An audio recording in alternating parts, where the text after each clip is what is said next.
यो ब्रह्माणं विदधाति पूर्वं यो वै वेदांश्च प्रणोति तस्मै तम्हदेवमात्मबुद्धिप्रकाशं मुमुक्षुर्वै शरणमहं प्रपद्ये।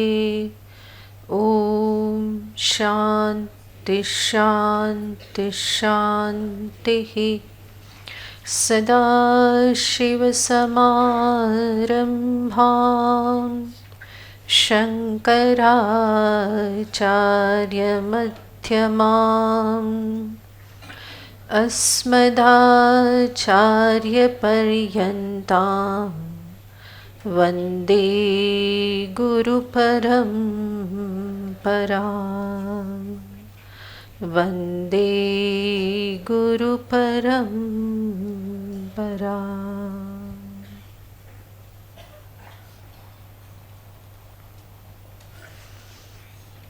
नवमा श्लोक।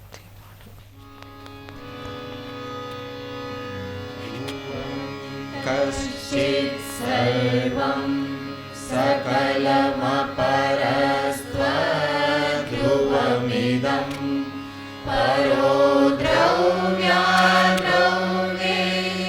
जगति वदति व्यस्तविषये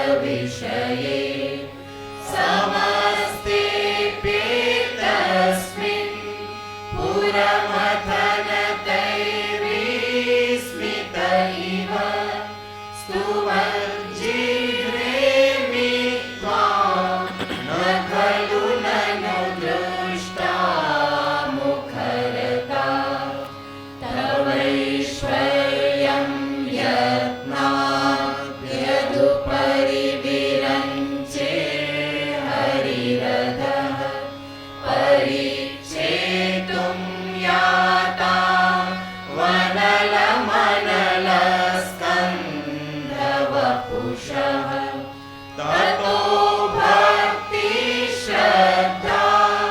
भरगुरुगृणाभ्यां गिरिशयत् स्वयं तस्थेताभ्यां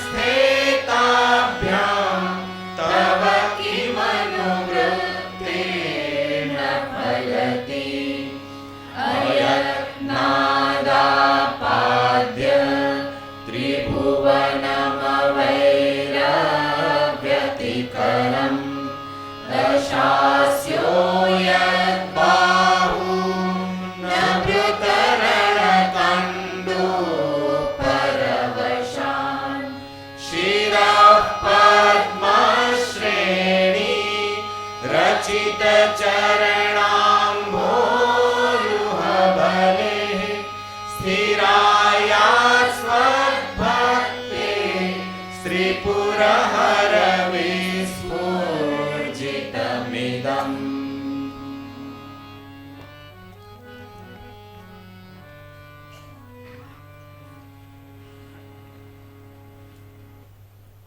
પુષ્પદંતજી મહારાજે આગળના શ્લોકમાં બ્રહ્મા અને વિષ્ણુજીની વાત કરી અને દર્શાવ્યું કે કેવી રીતે શ્રદ્ધા ભક્તિ એ ભગવાનને પ્રસન્ન કરવા માટે પ્રગટ કરવા માટે મહત્વના સાધન છે. કેવળ કઠોર તપ કે નિયમ પાલન માત્રથી પ્રભુ પ્રાપ્ત થતા નથી. એની સાથે સાથે ભગવાનમાં અનન્ય શ્રદ્ધા અનન્ય ભક્તિ એ બહુ જ મહત્વનું બની રહેશે.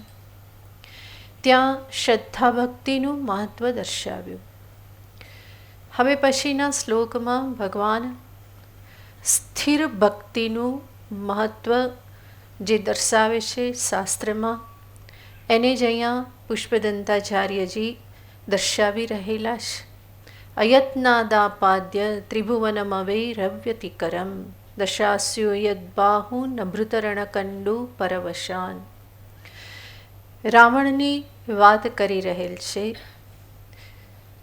રાવણ ગઈકાલે આપણે જોયેલું હતું કે પુષ્પક વિમાન જોઈ અને એના મનમાં પણ ઈચ્છા થઈ કે હું પણ આવું પ્રાપ્ત કરું, આવી સમૃદ્ધિ પ્રાપ્ત કરું. અને ત્યારે માતાએ કહ્યું કે શંકરની આરાધના કર તો શંકર આ બધું પ્રદાન કરે. રાવણે જ્યારે આ પ્રમાણે સાંભળ્યું, હજુ તો બાલ વય છે, પણ આવું જ્યારે સાંભળ્યું તો એના પૂર્વના શિવભક્તિના સંસ્કારો જાગૃત થઈ જાય છે. એ ભગવાન શિવગણમાં જે શૃંગી ભૃંગી જે છે એ જ રાવણ અને કુંભકર્ણ રૂપે જન્મ પામેલા છે શાપના કારણે નારદજીના. તો પૂર્વના આ શિવભક્તિના સંસ્કાર જે છે એ એકદમ જ જાગૃત થઈ જાય છે. અને પુલસ્ત્ય પાસેથી એ પંચાક્ષર મંત્રની દીક્ષા ધારણ કરે છે અને વનમાં તપ કરવાને માટે જાય છે.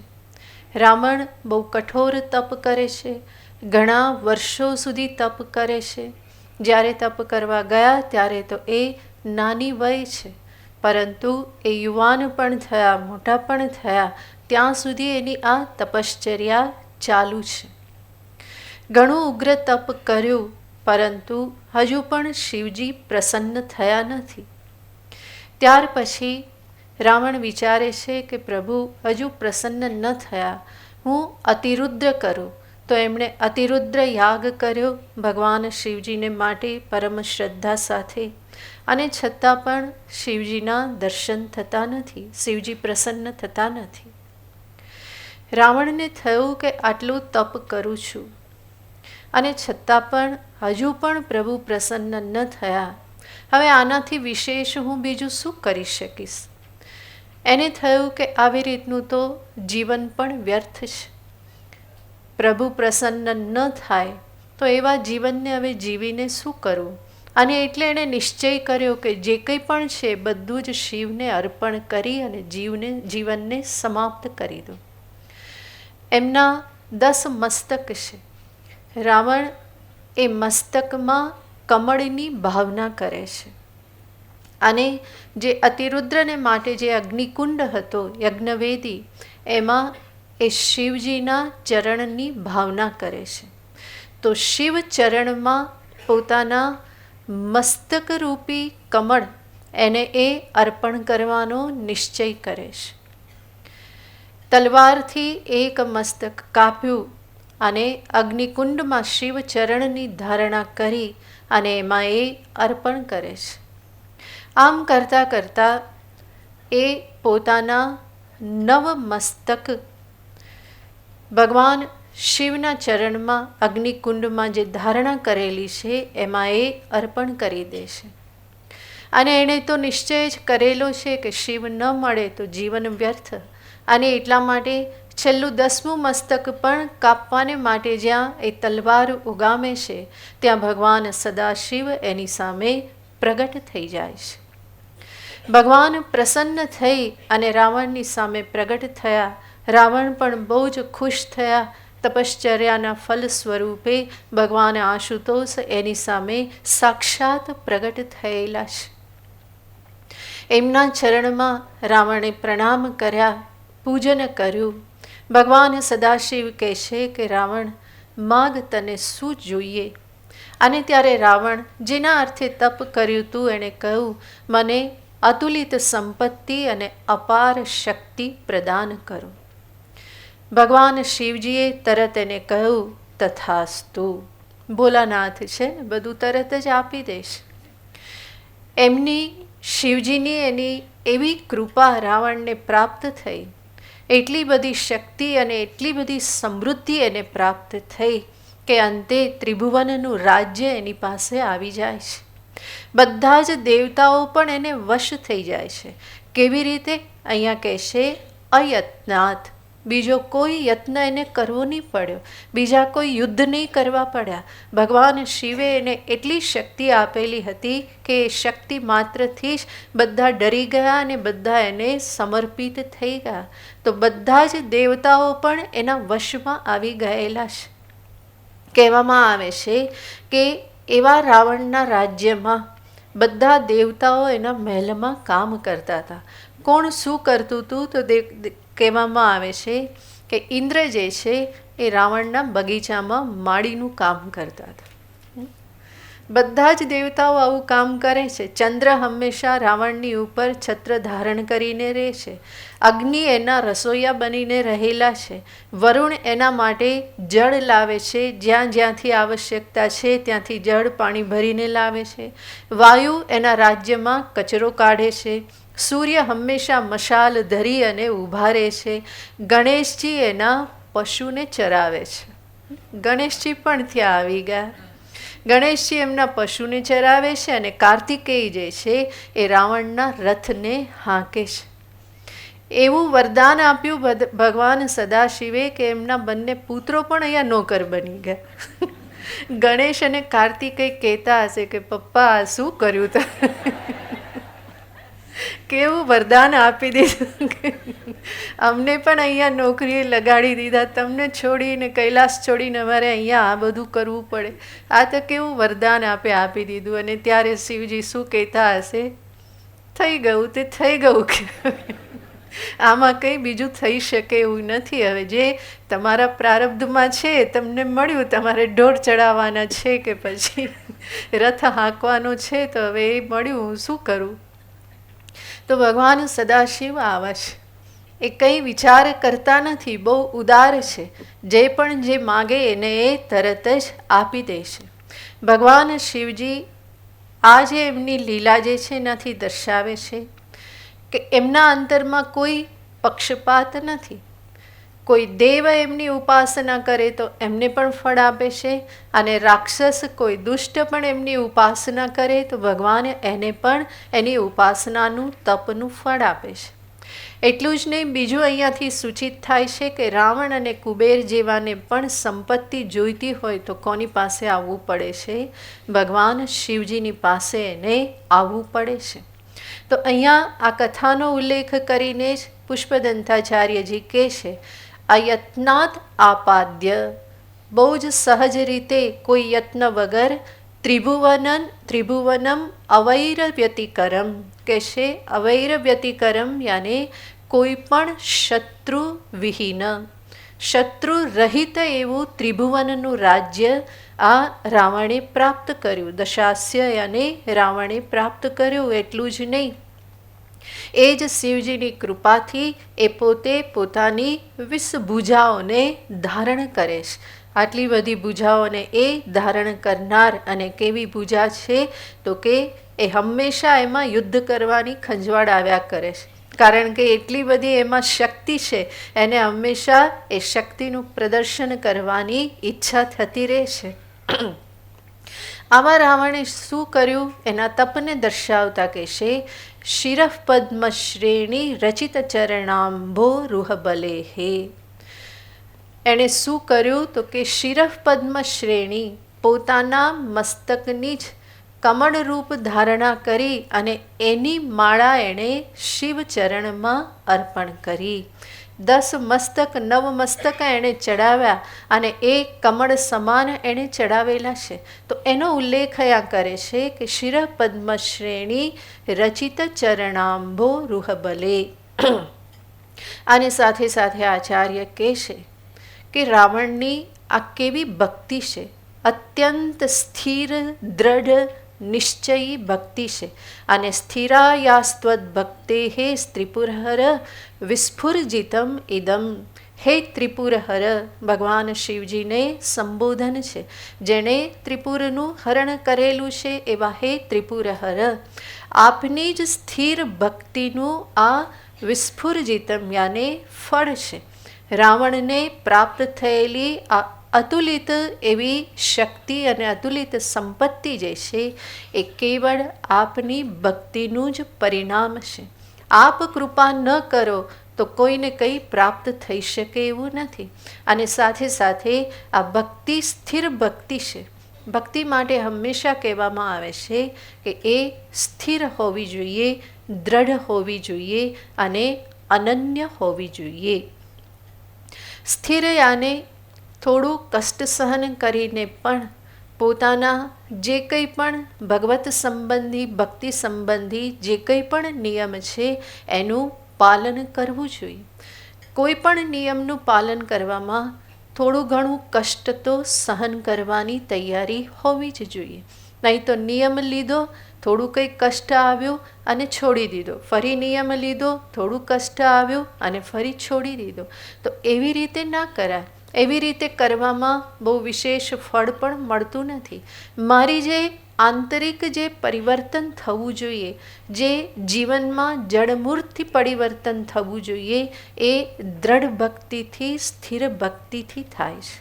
અંતરના સંસ્કારોનું પરિવર્તન, વિપરીત સંસ્કારોનું પરિવર્તન જ્યારે નિરંતર એના ઉપર નવા સંસ્કાર નાખવામાં આવે ત્યારે જ એ સંભવ બને છે. નહીં તો વાતમાં કંઈ નક્કી કરીએ ને છોડી દઈએ, નક્કી કરીએ ને છોડી દઈએ. સેવા પૂજા કરીએ, હવે બહારગામ જવાનું છે તો આજે નહીં કરવું, કેમ, બહુ એટલું વહેલું તો ઉઠાય નહીં, એવી રીતે ફરી છોડીને જતા રહીએ, ફરી 4 દિવસ કરીએ, ફરી 5 દિવસ ના કરીએ. તો એવી રીતે નહીં. તમારાથી જેટલું સામર્થ્ય છે, જેટલું તમારી પાસે સમય છે, શક્તિ છે, એને અનુરૂપ નિયમ ગ્રહણ કરો. અને એક વખત નિયમ ગ્રહણ કરો તો પછી એનું દ્રઢતાથી પાલન થવું જોઈએ. હા, એવા નિયમ પણ નહીં લેવા જોઈએ કે જેથી મારા કારણે બીજાને તકલીફ થાય. એવા નિયમ પણ નહીં હોવા જોઈએ. પણ હું સ્વયંના વિકાસને માટે, મારા પ્રભુની સાથેના આત્મીય સંબંધો વધારવાને માટે હું આ બધું કરું છું. અને એ મારા સામર્થ્યને અનુરૂપ મારે કરવાનું હોય. મારી જે કંઈ પણ જવાબદારી છે, કર્તવ્ય છે, એને નિભાવતા હું જેટલું કરી શકું, જેટલો સમય છે, એને આધારે મારે નિયમ લેવાના હોય. અને નિયમ લઈ અને પછી એનું દ્રઢતાથી પાલન કરો. તો એવી સ્થિર ભક્તિ જે છે એ બહુ જ મહત્ત્વની બની રહે છે. જેવી રાવણે ભક્તિ કરી. કોઈ કે રાવણ પાસે તો 10 માથા હતા, આપણી પાસે તો કેટલા છે?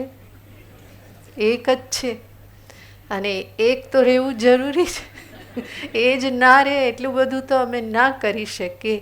તો ભગવાન જ્યારે અહીંયા કહે છે અનન્ય ભક્તિ, ગીતાજીમાં પણ વારંવાર કહે છે, શાસ્ત્રમાં અનેક જગ્યાએ કહ્યું છે, અને એને જ અહીંયા પુષ્પદંતાચાર્યજી કહે છે.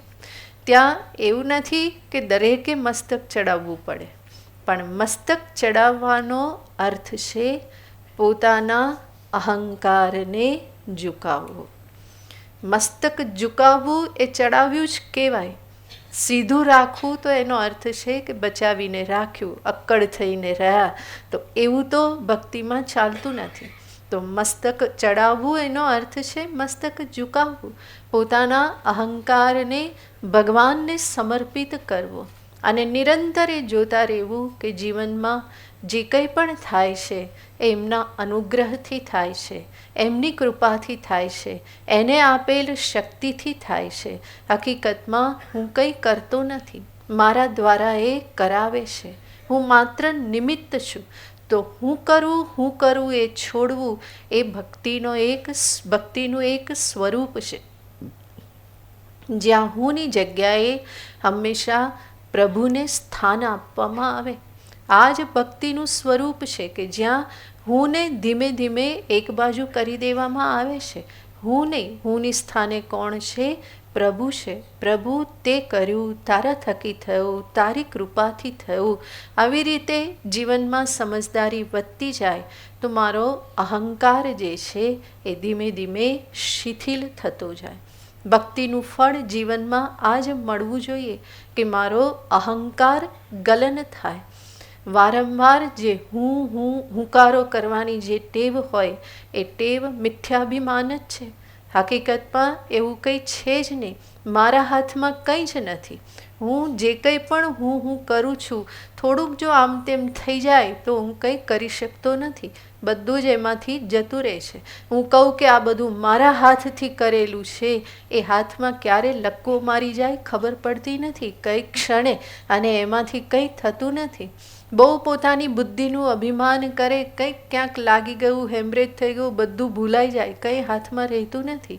ગઈકાલે પણ આપણે જોયું હતું ને કે આપણે આપણા માથાના વાળ પણ ટકાવી શકતા નથી.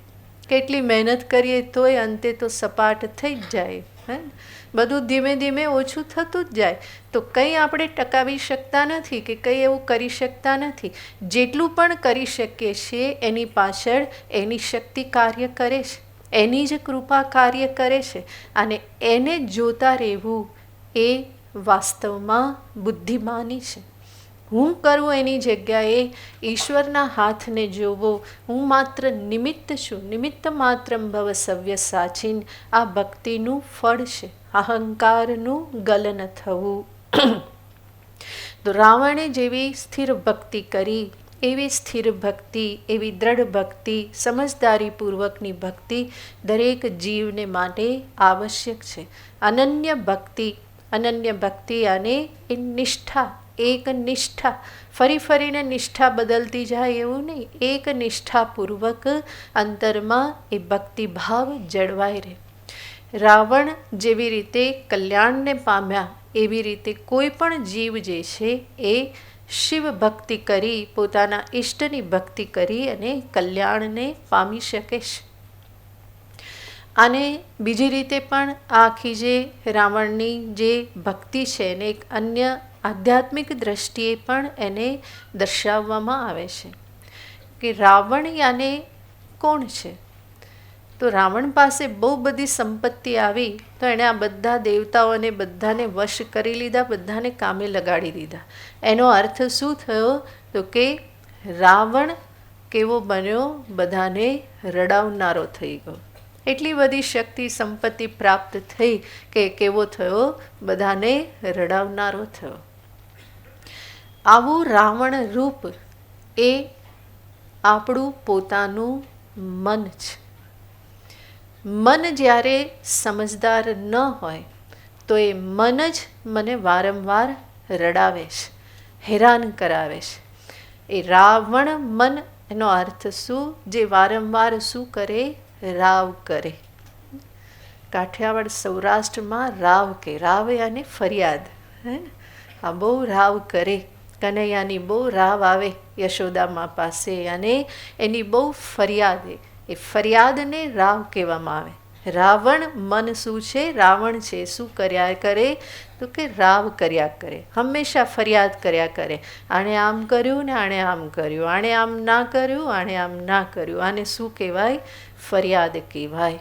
અને અમે સત્સંગમાં બધાને કહેતા હોય, બધા જે જૂના છે, જાણીતા છે, કે આપણું મન હંમેશા આવું કર્યા જ કરે. આ રાગ આલાપ્યા કરે. કયો રાગ છે? સંસાર રાગ. અને સંસાર રાગ કેવો છે? ગુનગુન ગુનગુન ગુનગુન ગુનગુન, હે ને? એ ગુનગુન ગુનગુન ગુનગુન ચકચ કચ કચ કચ કચ કચ કચ કચ કર્યા જ કરે. એ આ રાગ આલાપ્યા જ કરે.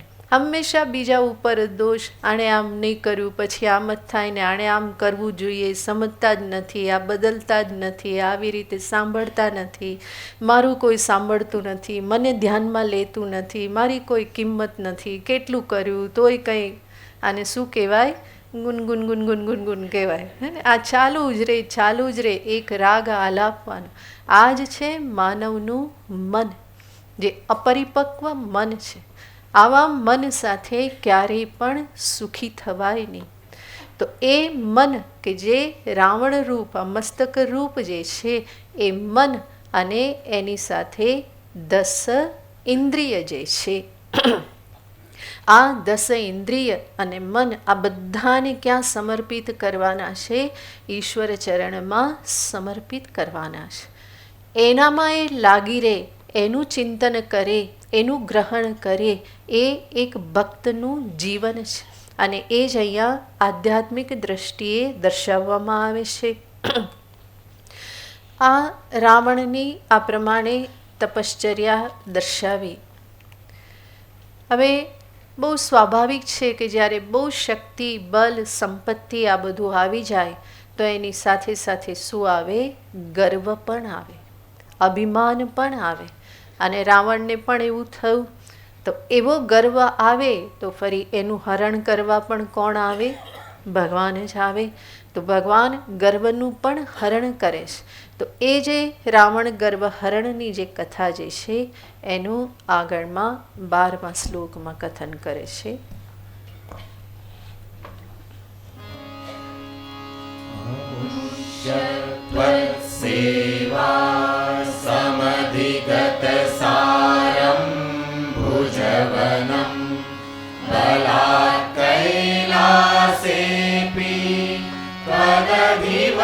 ततो विक्रमयतः अलभ्या पाताले प्यलसचलिताङ्गुष्ठशिरसि प्रतिष्ठा त्वय्यासि ध्रुवमुपचितो मुह्यति खलः। ભગવાન સદાશિવ નિત્ય નિરંતર સર્વ ઉપર કૃપા કરવાને માટે જ પ્રવૃત્ત છે. સામે પાત્ર કેવા પ્રકારનું છે, શું કરે છે, એના આધારે એમની કૃપાનો પ્રકાર નિશ્ચિત થાય છે. એક તો સામાન્ય કૃપા છે અને બીજી કૃપા કહેવાય છે કઠોર કૃપા, જેને આપણે વારંવાર કહેતા હોઈએ છીએ, ભગવાને આવું કેમ કર્યું, ભગવાન પણ સમજતા નથી, મારી સાથે જ આવું કેમ કર્યું. પણ એ હકીકતમાં આપણે સમજતા નથી, એટલા માટે ભગવાન પ્રત્યે ફરિયાદ કરીએ છીએ. પણ એ ભગવાનની કઠોર કૃપા જ હોય છે, કંઈક ને કંઈક શીખવવા માગે છે અને એટલા માટે ઈશ્વર એ પ્રમાણે પરિસ્થિતિનું નિર્માણ મારા જીવનમાં કરે છે. અહીંયા ભગવાન એ જે કઠોર કૃપા કરે છે એને જ આચાર્ય દર્શાવે છે. રાવણને અતુલિત સંપત્તિ પ્રાપ્ત થયેલી છે, શક્તિ પ્રાપ્ત થયેલી છે, ત્રિભુવનનું રાજ્ય પ્રાપ્ત થઈ ગયેલું છે, તો સ્વાભાવિક છે કે ગર્વ તો આવવાનો જ છે. અને એને જ આચાર્ય અહીંયા કહે છે કે ખરેખર ઉપચિત ખલહ ધ્રુવમ મુહ્યતિ. પુષ્પદંતાચાર્યજીના આ બધા શ્લોક છે, એમાં છેલ્લું વાક્ય બહુ સુંદર હોય છે, એ સુવાક્ય જેવું હોય છે. આગળ પણ કહ્યું કે સ્થિર ભક્તિનું જ આ ફળ છે, તો ભક્તિની સ્થિરતા દર્શાવી. હવે અહીંયા જે છેલ્લું વાક્ય છે કે ઉપચિત ખલહ ખલુ મુહ્યતિ. ખરેખર ખલ યાને જેની પાસે પૂરા સંસ્કાર નથી, યોગ્ય સંસ્કાર નથી, એની પાસે જો બહુ બધી સંપત્તિ આવી જાય તો અંતે એ મોહમાં પડવાનો જ છે, ગર્વમાં પડવાનો જ છે. સંસ્કાર ન હોય અને સંપત્તિ આવી જાય તો એ સંપત્તિનો ઉપયોગ કરતા નહીં આવડે અને પરિણામે એનો એ દુરુપયોગ કરે છે. એનામાં ગર્વ, અભિમાન, આ બધું મદ બધું લઈ આવે છે, જેના પરિણામે અંતે એનું પતન થાય છે.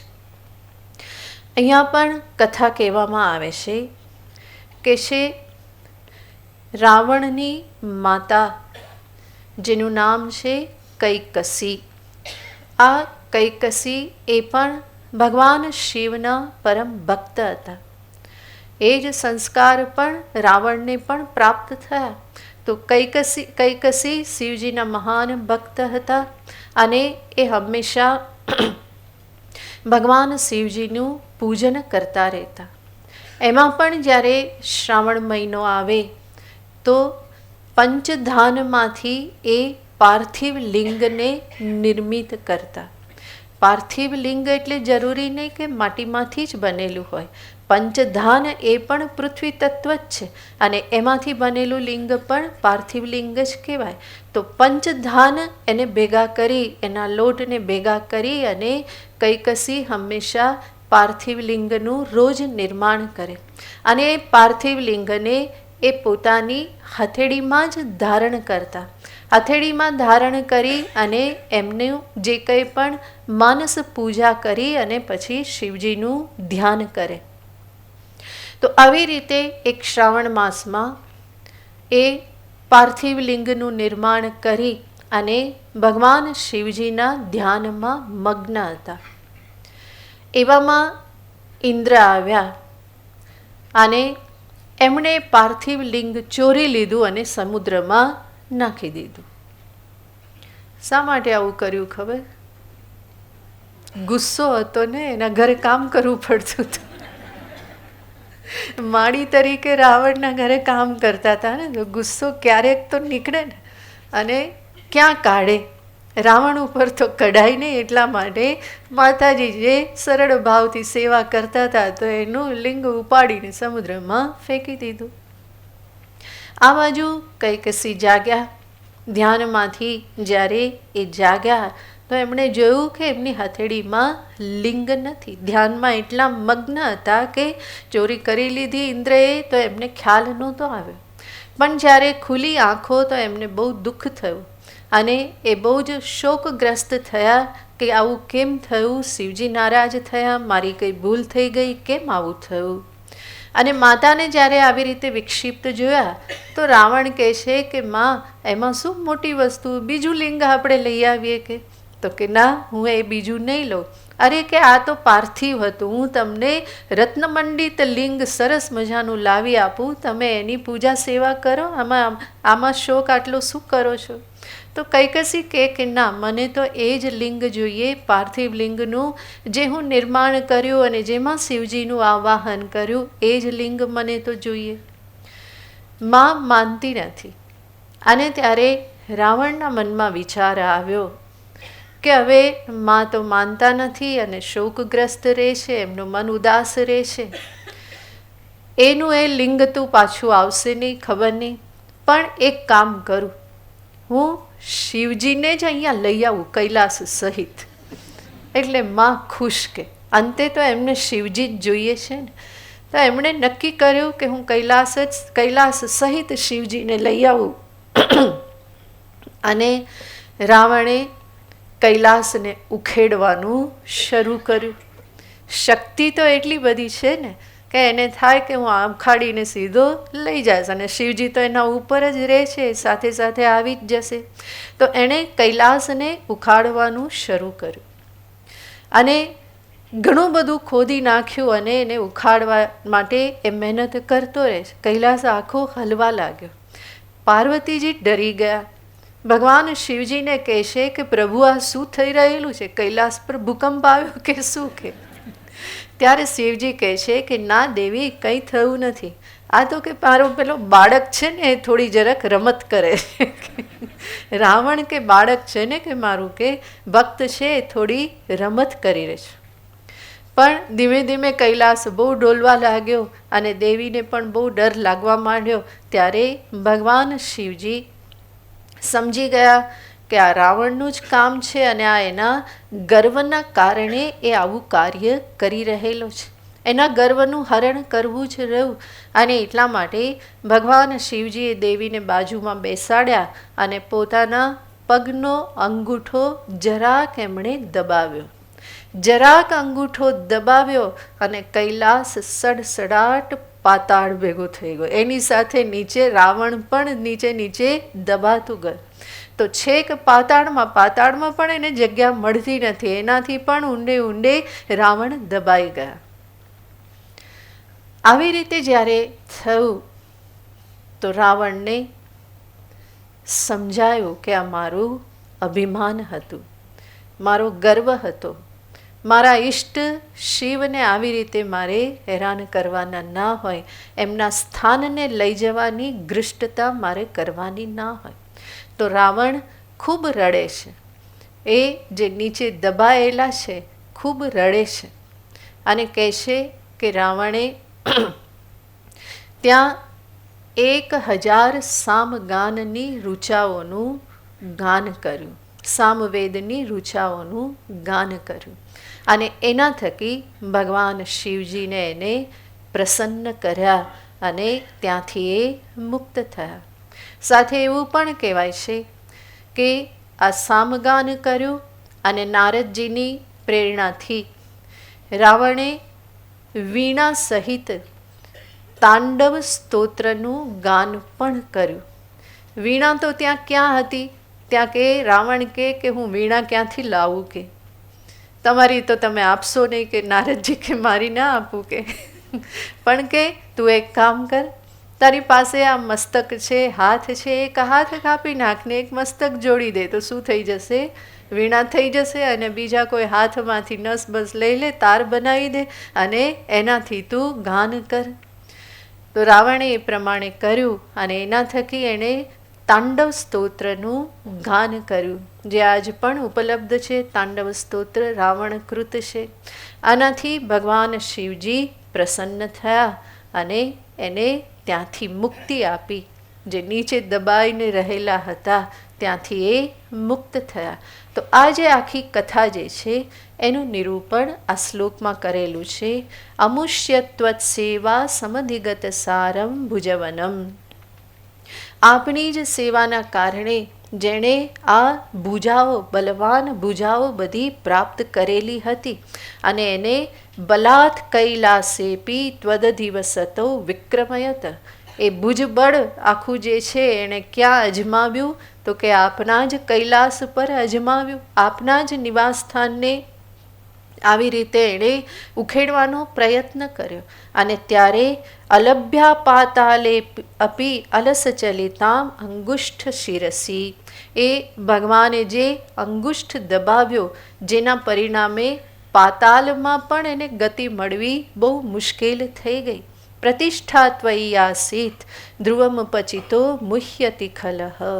આ આપની એમને પાતાળમાં પણ પ્રતિષ્ઠા પ્રાપ્ત કરવી કઠિન થઈ ગઈ.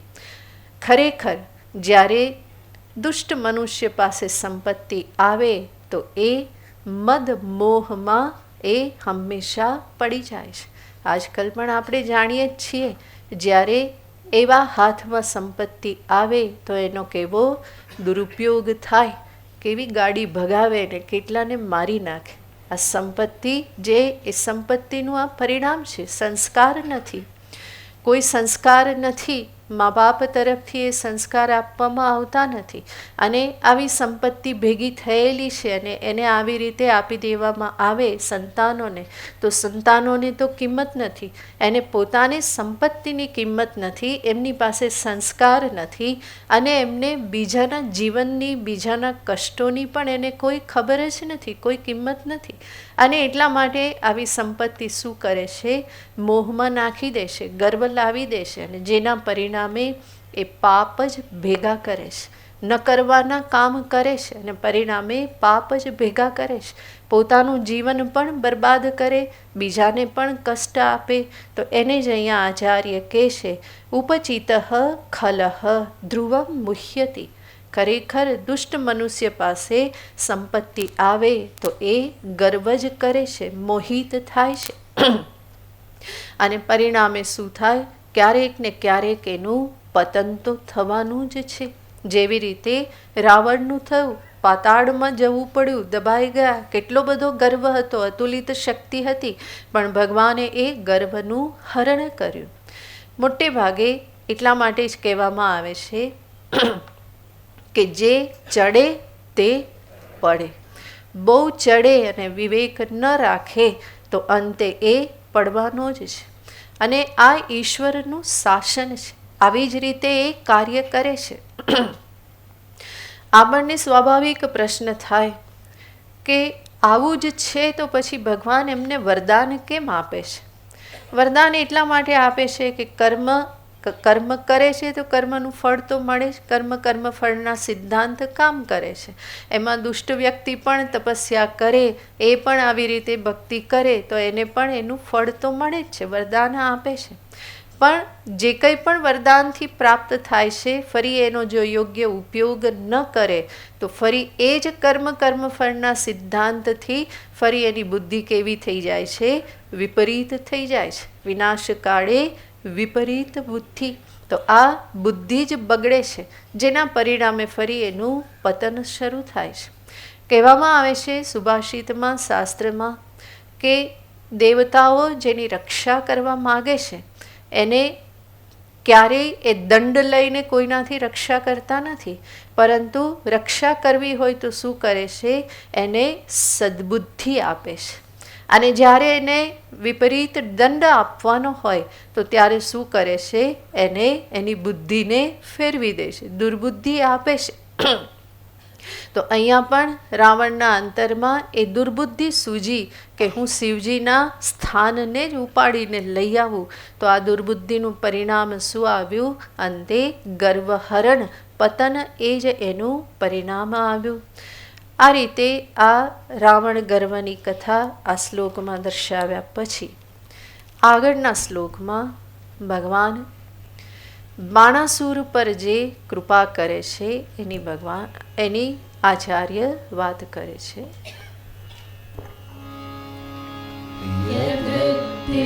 सुत्राम्नो वरद परमोच्चैरपि सति अधश्चक्रे बाणः परिजनविधेय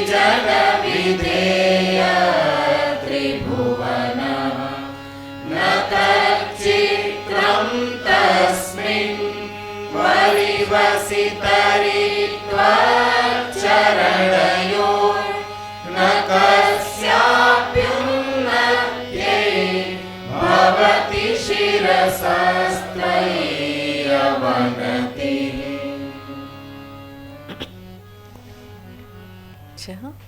અસલ શિવ કથા ચાલે.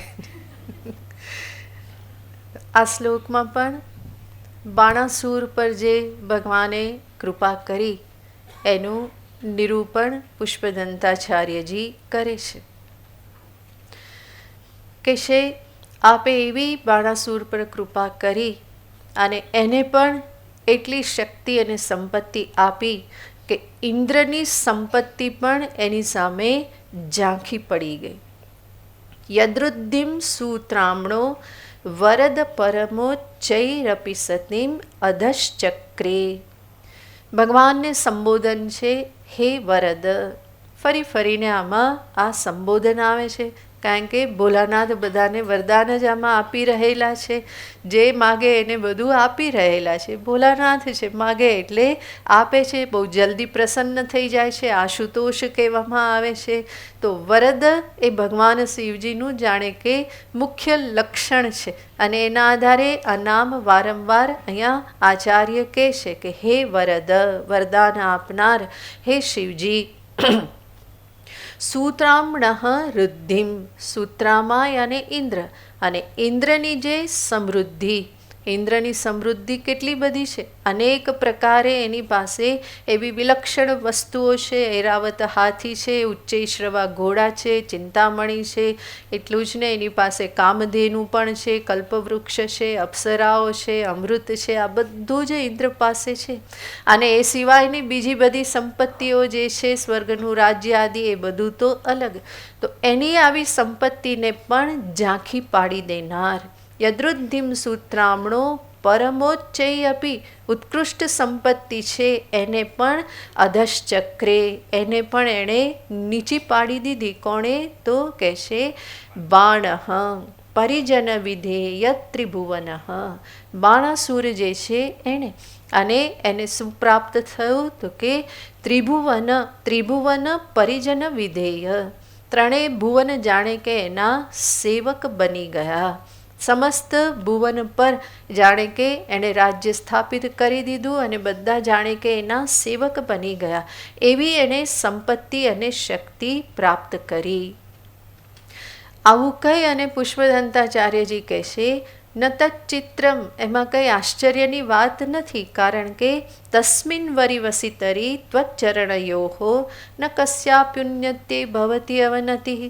કહેશે આમાં કોઈ આશ્ચર્ય નથી, કારણ કે આપની ભક્તિ કરનાર, આપની સામે મસ્તક ઝુકાવનારને આ બધું પ્રાપ્ત થાય જ છે.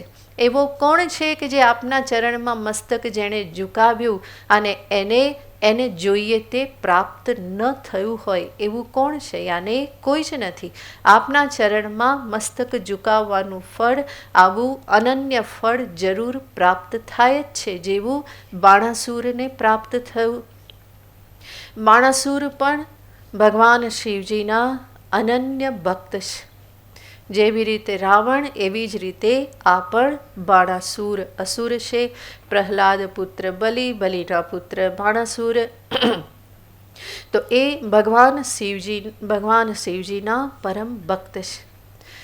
બાણનું નિવાસ, એનું જે સ્થાન જે છે, કહેવામાં આવે છે કે એ જબલપુરની આજુબાજુ શોણિતપુર કરીને એક ગામ આવેલું હતું. એ જ એની રાજધાની હતી અને પરમ સમૃદ્ધ એવી એ રાજધાની હતી. જેવી રીતે રાવણની માતા કૈકસી, એવી રીતે બાણાસુર પણ ભગવાન શિવજીના પાર્થિવ લિંગ બનાવી અને એની પૂજા કરતા હતા. અને રોજ સહસ્ર કમળ એમને અર્પણ કરતા. રોજ પાર્થિવ લિંગનું નિર્માણ કરી અને પાર્થિવેશ્વરને રોજ 1000 કમળ જે છે એ અર્પણ કરે. આ એનો નિયમ હતો. એટલું જ નહીં, એનાથી આગળ જ્યારે શ્રાવણ માસ હોય ત્યારે એક પાર્થિવેશ્વર નહીં પરંતુ 1,00,000 પાર્થિવેશ્વરનું એ નિર્માણ કરતા અને એવા 1,00,000 એવા શિવલિંગની એ પોતે પૂજા કરતા. રોજ એનું નિર્માણ કરે અને રોજ એને નર્મદાજીમાં વિસર્જન કરે. નર્મદાજી પણ બાણાસુરની ભક્તિથી એટલા બધા એ પ્રસન્ન હતા કે બાણાસુર જે કંઈ પણ લિંગનું નિર્માણ કરી અને જે નર્મદાજીમાં વહેવડાવે, વિસર્જન કરે, એને માં નર્મદા આત્મસાત કરી લેતા.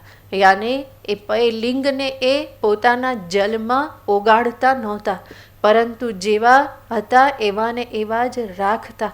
અને એટલા માટે જ નર્મદાજીના કંકર બધા ક્યાં છે? શંકર છે.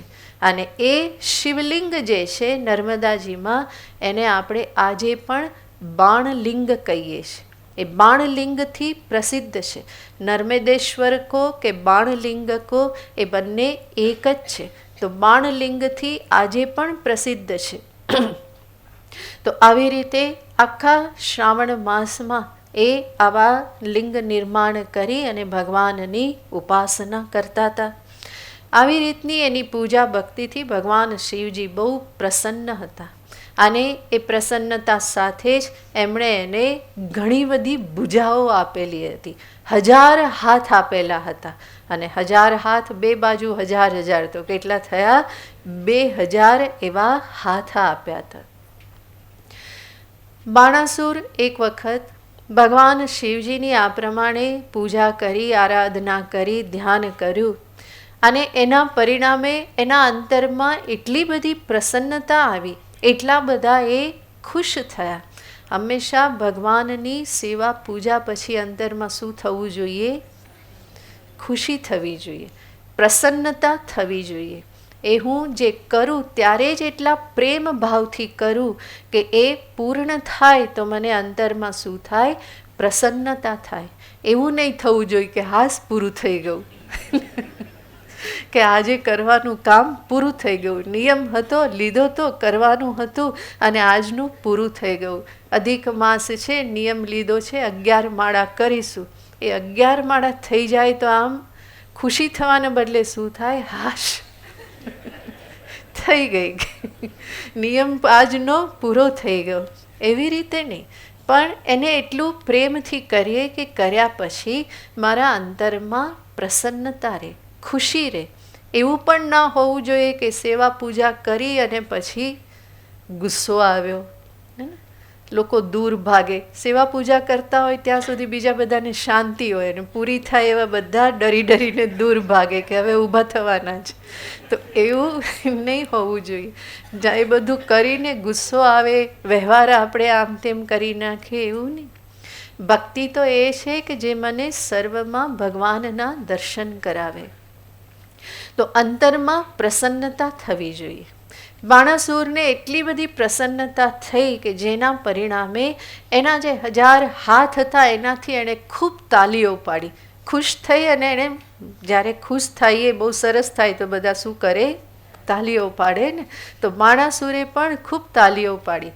એની આ તાલીઓ સાંભળીને શિવજી પ્રસન્ન થઈ ગયા. કેવા ભોળાનાથ! તાલીથી પણ ખુશ થઈ જાય. એટલા માટે કીર્તન થાય તો તાળી પાડજો. એમાં કંજુસાઈ કરવી નહીં, આળસ કરવી નહીં. ભગવાને હાથ આપ્યા છે, એમનું નામ લેતા લેતા તાળી પડાય ને. તો બાણાસુરે ખૂબ તાલીઓ પાડી, જેના પરિણામે ભગવાન શિવજી એના ઉપર પ્રસન્ન થઈ ગયા. કેટલા ભોળા છે ભગવાન આશુતોષ! આટલામાં પણ ખુશ થઈ જાય છે. પુરાણમાં ક્યાંક એવું આવે છે કે પ્રતાપ ભાનુ નામના રાજા હતા અને એ યુદ્ધ કરતા હતા. યુદ્ધ કરતા હોય તો એમાં શબ્દ પ્રયોગ થાય, આહર પ્રહર, યાને આ લાવો, પેલું લાવો, આને મારો, આવો કંઈક આ પ્રયોગ થતો હોય. અને એને સંસ્કૃતમાં આવા શબ્દથી કહેવાય છે આહર પ્રહર. આવી રીતે એ આવી રીતે બોલે તો ભગવાન શિવજીને આગળનો આ કે પ્ર સંભળાય નહીં, એમને શું સંભળાય? હર હર સંભળાય અને દોડતા દોડતા ત્યાં આવી જાય. તો કેટલા ભોળાનાથ છે. એને થાય કે આ ભક્ત મને બોલાવી રહેલો છે. ત્યાં આવીને ઊભા રહેલો પ્રતાપભાનુને આશ્ચર્ય થાય કે આ યુદ્ધમાં ક્યાંથી આવી ગયા. પણ ભગવાનને એવું થાય કે આ તો મને જ બોલાવી રહેલા છે. એટલા માટે સંતો કહેતા હોય કે કોઈની પાછળ કૂતરું પડ્યું હોય ને પેલો દોડીને શિવાલયમાં જઈને પાછળ સંતાઈ જાય ને તો પણ શિવજીને એમ થાય કે હા મારો ભક્ત કેવો છે કે મારી પાસે આવી ગયો દોડી દોડીને. તો ભગવાન શિવજી આટલા ભોળા છે, આશુતોષ છે, બહુ જલ્દી પ્રસન્ન થઈ જાય છે. તો આવા ઓર્ડરદાની એવા શિવજી બાણ ઉપર પ્રસન્ન થઈ ગયા, બાણાસુર ઉપર. અને બાણાસુરને કહે છે કે હું બહુ પ્રસન્ન છું, તારે જોઈએ તે માગી લે. બાણાસુર તો અનન્ય ભક્ત હતા. એના મનમાં એવું કે હું હંમેશા ભગવાન જોડે રહું. એટલે ભગવાને જ્યારે આવું કહ્યું કે માગી લો, તે ભગવાનને કહે છે કે પ્રભુ તમે હંમેશા મારી સાથે રહો, કે બસ મારાથી દૂર ના થાવ, આવું વરદાન મને આપો. અને ભગવાને સ્વીકાર કરી લીધું. હંમેશા સાથે રહો. બાણાસુરે તો એવું કહ્યું હતું, પણ ભગવાન બાણાસુરના રક્ષક બનીને રહી ગયા. હંમેશા એની નગરીની રક્ષા કરે છે.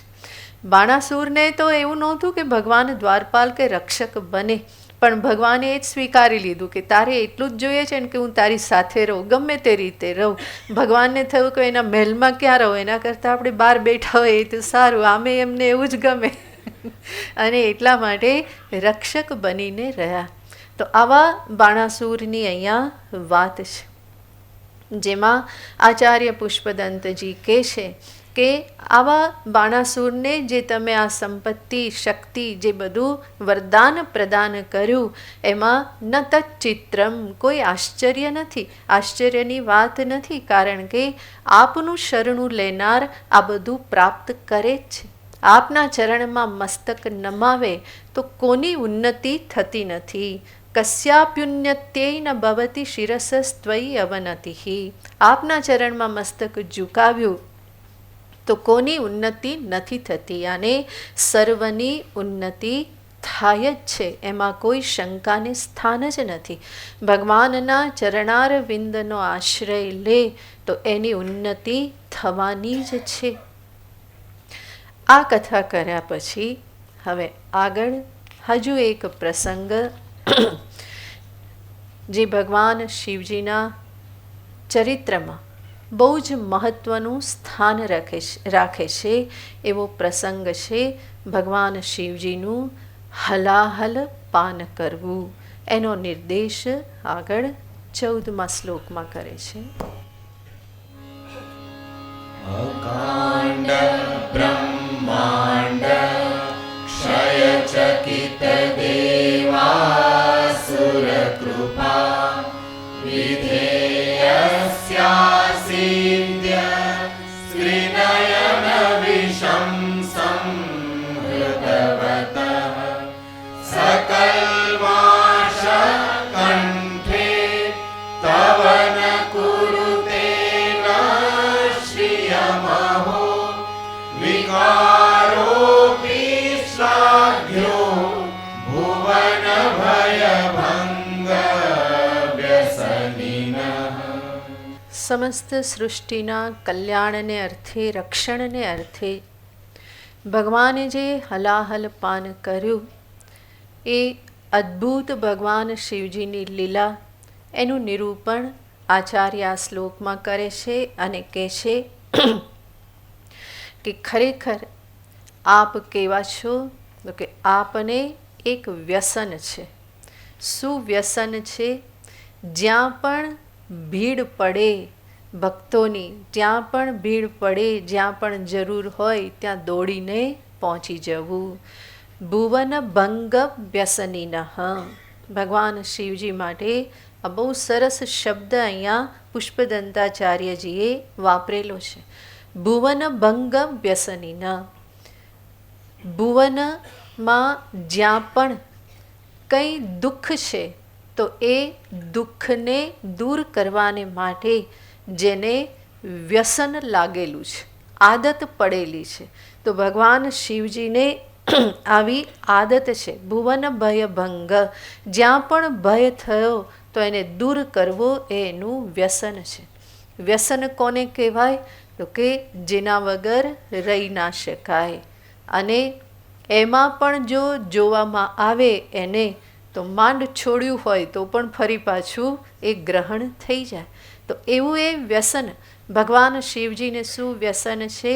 તો કે આ જગતમાં જ્યાં પણ ભય ઉત્પન્ન થાય, ક્યાંક પીડા હોય, ક્યાંક ભય હોય, તો એને દૂર કરવું એ ભગવાન શિવજીનું વ્યસન છે.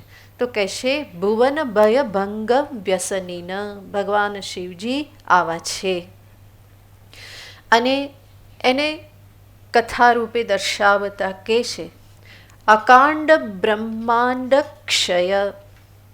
એવી સ્થિતિ આવી કે જ્યારે અસમયે બ્રહ્માંડનો ક્ષય થવાનો હોય, યાને હજુ પ્રલયનો સમય આવ્યો નથી, વિનાશ સંહારનો સમય આવ્યો નથી, અને છતાં પણ આ જગત જાણે કે વિનાશના મુખમાં જવા માટે જાણે કે તૈયાર થઈ ગયું.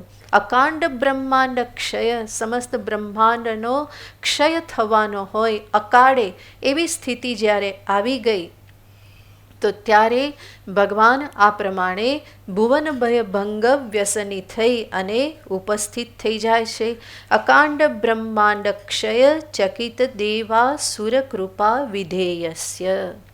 અને એવી પરિસ્થિતિમાં દેવ અને અસુર ઉપર કૃપા કરનાર, દેવાસુર કૃપા વિધેયસ્ય. હે ત્રિનયન વિષમ સંભૃતવત, હે ત્રિનયન શંભુ, આપે શું કર્યું? વિષને પોતાનામાં સમાવી લીધું. જ્યારે આ હલાહલના કારણે બ્રહ્માંડનો ક્ષય થવાની ઘડી આવી ગઈ તો ત્યારે આપે એ હલાહલને પોતાનામાં સમાવી લીધું. તો કથા તો પ્રસિદ્ધ જ છે, તમે બધા જાણો જ છો. ભગવાન શિવજીના જ અંશાવતાર એમાં દુર્વાસા મુનિ એક વખત એ બ્રહ્મલોકમાંથી પાછા આવી રહેલા હતા, અને એમના હાથમાં ભગવાનના ચરણોમાં ચડેલી એવી કમળ પુષ્પની માળા હતી. જ્યારે આવી રીતે દુર્વાસા મુનિ રુદ્રનો જ અંશ છે, એટલા માટે જ બહુ જ કોપાયમાન છે, ગુસ્સાવાળા છે, રુદ્ર અંશ છે. તો એવા દુર્વાસા મુનિ જ્યારે પાછા આવતા હતા, એમની પાસે આ ભગવાનના ચરણમાં ચડેલી બહુ સુંદર માળા હતી. અને ત્યારે એમને દૂરથી ઇન્દ્ર પણ આવતા દેખાયા. દુર્વાસા મુનિને વિચાર આવ્યો કે આ આટલી અમૂલ્ય પ્રસાદી રૂપ માળા છે, હું તો એને શું કરીશ, પરંતુ દેવાધિદેવ ઇન્દ્ર આવી રહેલા છે અને એને હું આ પવિત્ર માળા અર્પણ કરું પ્રસાદી રૂપે તો એ એને કામ લાગશે. અને ઇન્દ્રને દુર્વાસા મુનિ એ માળા આપે છે, પણ ઇન્દ્ર પોતે ગર્વમાં હતા. સંપત્તિનો, વિજય આદિનો ગર્વ હતો, વિજય પ્રાપ્ત થયો તો અસુરો પર, ફરી રાજ્ય બધું પ્રાપ્ત થયેલું હતું, તો એ સંપત્તિનો, સમૃદ્ધિનો, બલનો ગર્વ હતો. ઐરાવત હાથી પર આવી રહેલા હતા, તો એમણે દુર્વાસા મુનિએ એ માળા એને આપી. એણે લીધી તો ખરી, પણ એનો અનાદર કરી અને એણે હાથીને પહેરાવી દીધી. હવે હાથીને તો એનું મૂલ્ય શું ખબર હોય, એણે માથું હલાવ્યું અને માળા તૂટી ગઈ અને હાથીના પગ નીચે જ દબાઈ ગઈ. આ માળાનું આવું અપમાન જ્યારે દુર્વાસા મુનિએ જોયું, ત્યારે એમને થયું કે ઇન્દ્ર મદથી છકેલા છે, અને ત્યારે ઇન્દ્રને એમણે શાપ આપ્યો કે જા તું શ્રીહીન થઈ જઈશ. આવી રીતે કહ્યું કે તારી બધી જ સંપત્તિ હણાઈ જશે, આવી રીતનો શાપ આપ્યો.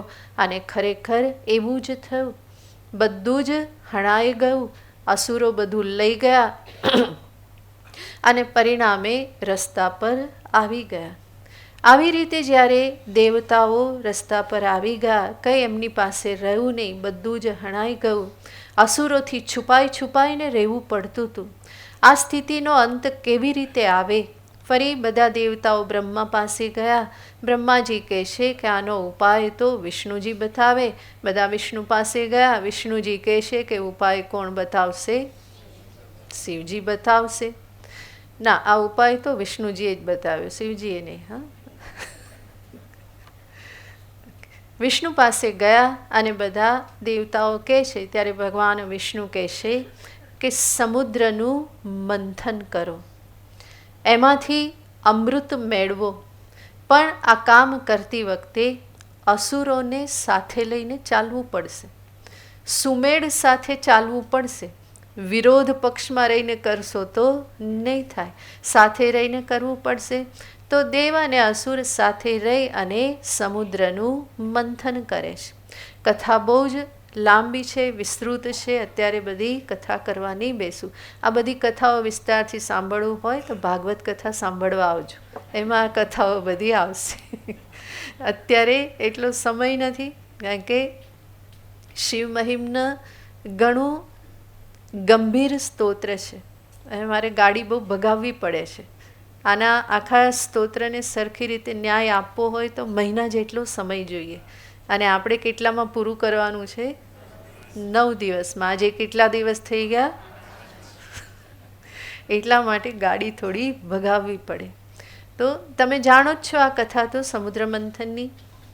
સમુદ્ર મંથન કર્યું તો એમાંથી ઘણા બધા રત્નો નીકળ્યા. બધાએ બધા વહેંચી લીધા. એવું પણ વિષ્ણુ ભગવાને કહ્યું હતું કે ઘણું બધું નીકળશે ત્યારે પણ ઝઘડા નહીં કરતા, બધા યથાશક્તિ બધા સમજી વિચારીને બધા બધું વહેંચી લેજો. અને એવી રીતે બધાએ વહેંચી લીધું. અને એ મંથન આગળ વધારતા અંતે એમાંથી હળાહળ ઝેર નીકળ્યું. એ એટલું તીવ્ર હતું કે જેના પરિણામે, જેના હોવા માત્રથી જ બ્રહ્માંડમાં તાપ ફેલાવા લાગ્યો, ખળબળાટ થવા લાગ્યો. બધાને લાગ્યું કે આનાથી તો સમસ્ત બ્રહ્માંડ નષ્ટ થઈ જશે. અને ત્યારે પછી શું કરવું બધાએ વિચાર કર્યો. ભગવાન વિષ્ણુ કહેશે કે આમાંથી મુક્ત થવાનો ઉપાય તો કેવલ શિવજી જ બતાવી શકે. એ જ આ ઉપાય કરશે, કારણ કે મૂળ તો કોનો સાપ મળેલો છે? એમનો જ. દુર્વાસા રૂપે કોણ છે? એ જ છે. તો એ જ આનો ઉપાય બતાવી અને તમને ફરી પાછા યથાસ્થાને રાખી શકશે. તો હલાહલનું પાન કરવાને માટે તમારે એમના શરણમાં જ જવાનું છે. બધા શિવજી પાસે ગયા અને ત્યાં જઈ અને પ્રાર્થના કરે છે. સીધું એવું તો કહેવાય નહીં કે તમે એને પી લો. જઈને બધા શું કે પ્રભુ આવું હલાહલ નીકળેલું છે, અમને એનાથી બચાવો. આપ કંઈક ઉપાય કરો અને એને શાંત કરો, અમને એનાથી બચાવો. ભગવાન શિવજી તો કૃપાનિધિ કરુણા નિધાન છે. એમણે જોયું કે સૃષ્ટિ પર સંકટ આવી ગયેલું છે. આમ તો એ સંહારના દેવતા છે, અને છતાં પણ જ્યારે જ્યારે રક્ષાની જરૂર પડે ત્યારે રક્ષણ કરવા પણ આવે છે. અને અત્યારે પણ સૃષ્ટિને એવી જ જરૂર પડી, બ્રહ્માંડને એવી જરૂર પડી કે હલાહલથી રક્ષણ કરવાનું છે. ભગવાન શિવજી તરત જ તૈયાર થઈ જાય છે. તરત જ કહેશે કે ચલો હું આવું છું. બધા દેવતાઓ અને એની સાથે શિવજી પણ આવે છે. બાજુમાં માં પણ બેઠેલ ગૌરી એ પણ પાછળ ચાલતા થયા, કારણ કે જાણે ને કે આમનું કંઈ ઠેકાણું નહીં. રક્ષા તો મારે જ કરવી પડે, ક્યારે શું કરી બેસે કંઈ ખબર નહીં. અને એટલા માટે ભગવાન શિવજી ગયા, એમની પાછળ પાર્વતી પણ જાય છે.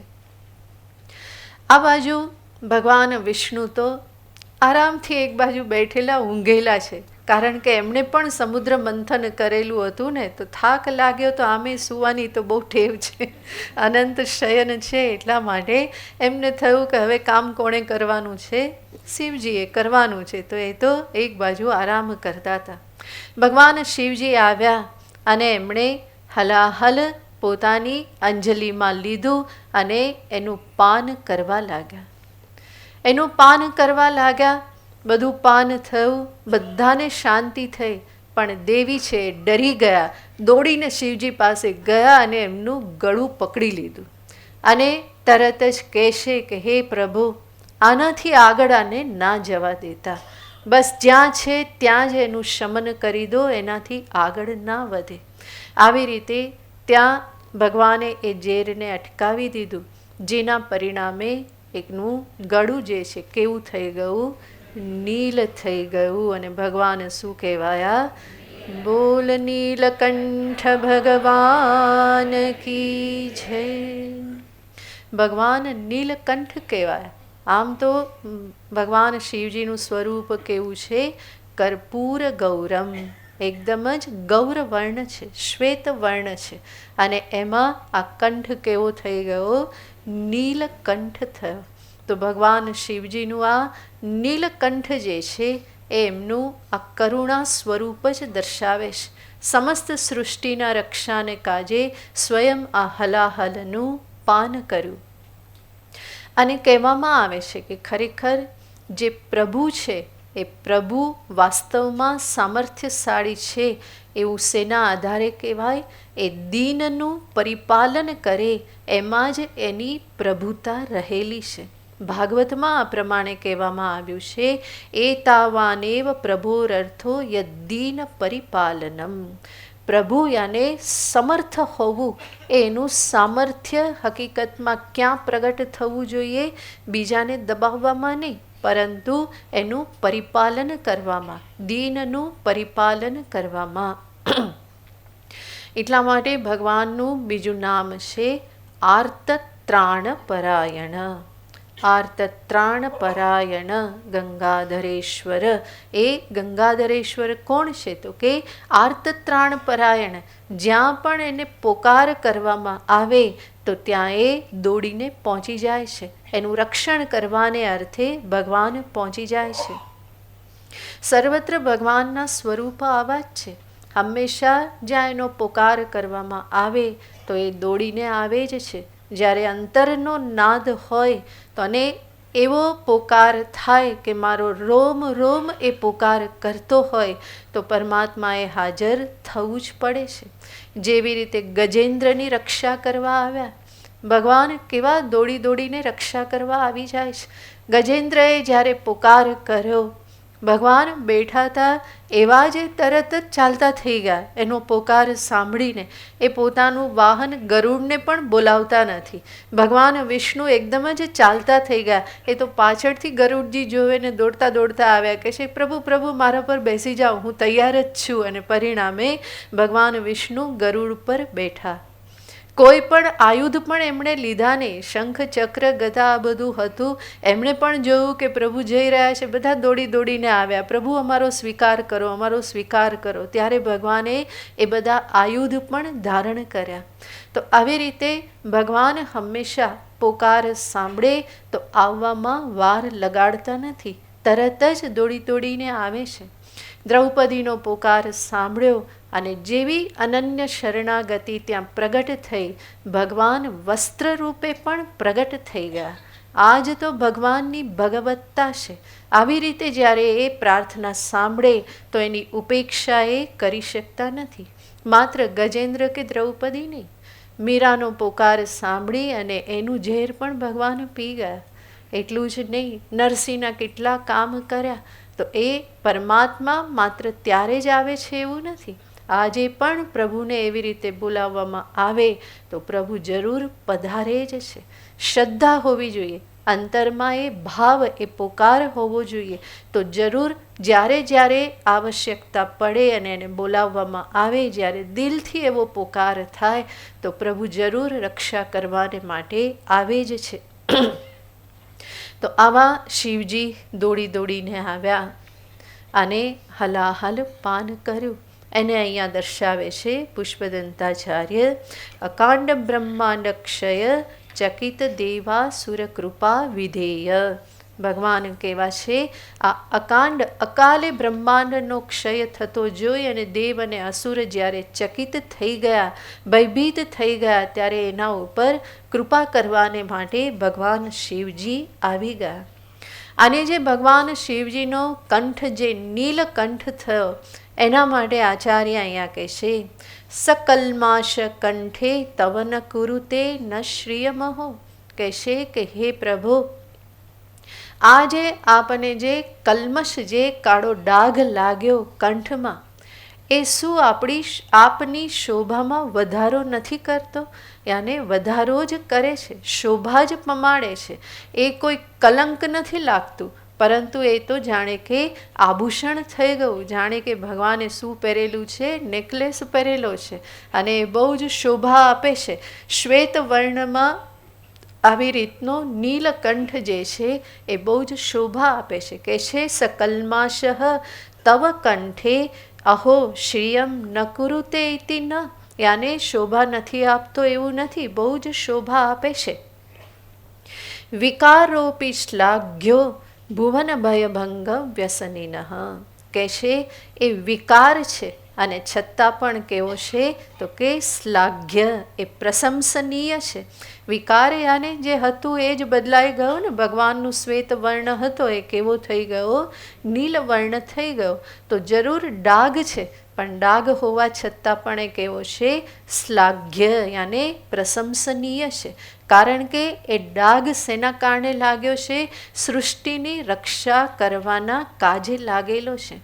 જેવી રીતે આપણા દેશની રક્ષા કરનાર સૈનિક જે છે, જવાન જે છે, એમને પણ ક્યાંય પણ લાગેલું હોય, મોઢા પર ક્યાંક લાગેલું હોય, કંઈ હાથ કપાઈ ગયેલો હોય, ક્યાંય પણ એમને એવા ડાઘ પડેલા હોય, તો એ ડાઘ જોઈ અને આપણને શું થાય? આપણને એમના પ્રત્યે સન્માન થાય, સલામ કરવાની ઈચ્છા થાય, ચરણ છૂવાની ઈચ્છા થાય કે આ જે કંઈ પણ થયું છે શેના કારણે થયેલું છે? દેશની રક્ષા કરવાના કાજે થયેલું છે. તો સમષ્ટિના કલ્યાણને અર્થે, એની રક્ષા કરવાને અર્થે આ બલિદાન આપવામાં આવેલું છે. તો એ જે બધા ઘાવ જે છે સૈનિકના શરીર ઉપર, એ વિકાર એ કોઈ એને કુરૂપ નથી બનાવતા, બલ્કિ એ કેવા બનાવે છે? એ જાણે કે એના આભૂષણ જ છે, એનાથી એની મહત્તા વધે છે, એનાથી એની પ્રશંસા થાય છે. શ્લાઘ્ય, વિકારોપી શ્લાઘ્ય, એ પ્રશંસનીય જ છે. ભગવાનને પણ અહીંયા જે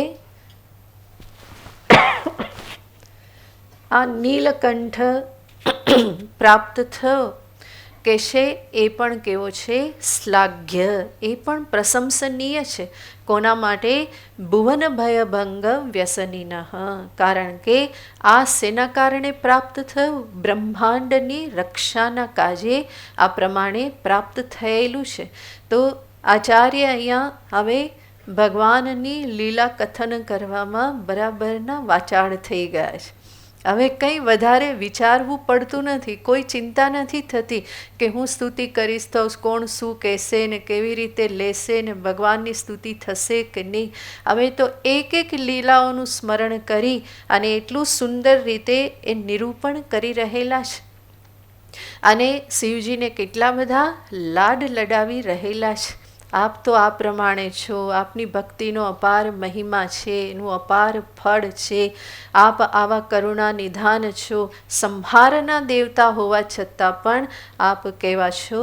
તો કે રક્ષણ પણ હંમેશા કરો જ છો.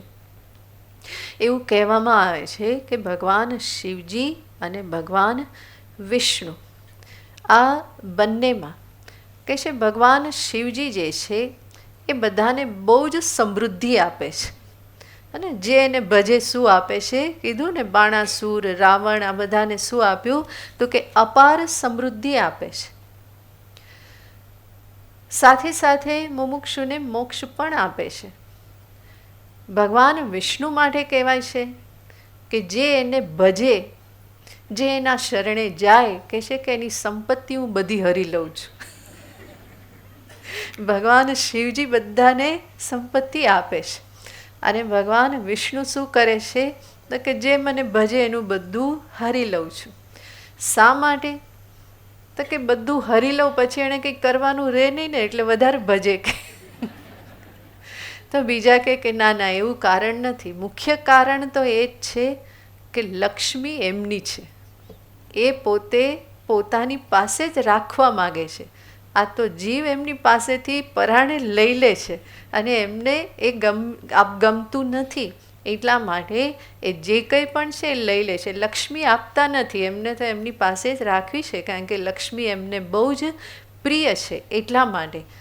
તો ફરી કોઈ કે ના, કે ઘણા બધા એવા પણ છે કે જે વિષ્ણુ ભક્ત છે અને છતાં પણ કેવા છે, માલમ માલ છે. કે તો કહે છે કે અત્યારે જે બધા માલમ માલ છે ને, બધા ગયા જન્મમાં કોણ હતા? શિવ ભક્ત હતા. એમની કૃપાથી જ મળેલું છે. આ તો બધા ભક્તોની બુદ્ધિ ચાલે. એમને ભગવાનનું ચિંતન જ કરવાનું હોય, લીલા ચિંતન જ કરવાનું હોય, એટલે આવું બધું એ ચલાવ્યા કરે કે હા આ પ્રમાણે છે, આ પ્રમાણે છે. સંસાર ચિંતન એમને કરવાનું નથી, આ જ કરવાનું છે. તત્ચિંતનમ તત્કથનમ અન્યોન્ય તત્પ્રબોધનમ. તો ભક્તો ભેગા મળે તો ભગવાનની લીલાઓની જ વાત કરે. આપણે પહેલા દિવસે જોયું હતું કે લીલા કોઈ બધી શાસ્ત્રમાં હોય એવું જરૂરી નથી. એમને પોતાની રીતે પણ દર્શન થાય ધ્યાનમાં અને એનું એ કથન કરે. તો આવી રીતે અહીંયા આ સમુદ્ર મંથનનું અહીંયા કથન કર્યું. આગળ જે શ્લોક જે છે એમાં હવે પુષ્પદંતાચાર્યજી હજુ ભગવાનનું એક અનુપમ કાર્ય કામદેવનું જે દહન કર્યું અને આગળના શ્લોકમાં દર્શાવશે અને પછી જોઈશું. ઓમ પૂર્ણમદ પૂર્ણમિદં પૂર્ણાત પૂર્ણમુદચ્યતે પૂર્ણસ્ય પૂર્ણમાદાય પૂર્ણમેવાવશિષ્યતે. ઓમ શાંતિ શાંતિ શાંતિ. હરિ ઓમ શ્રી ગુરુભ્યો નમઃ. હરિ ઓમ.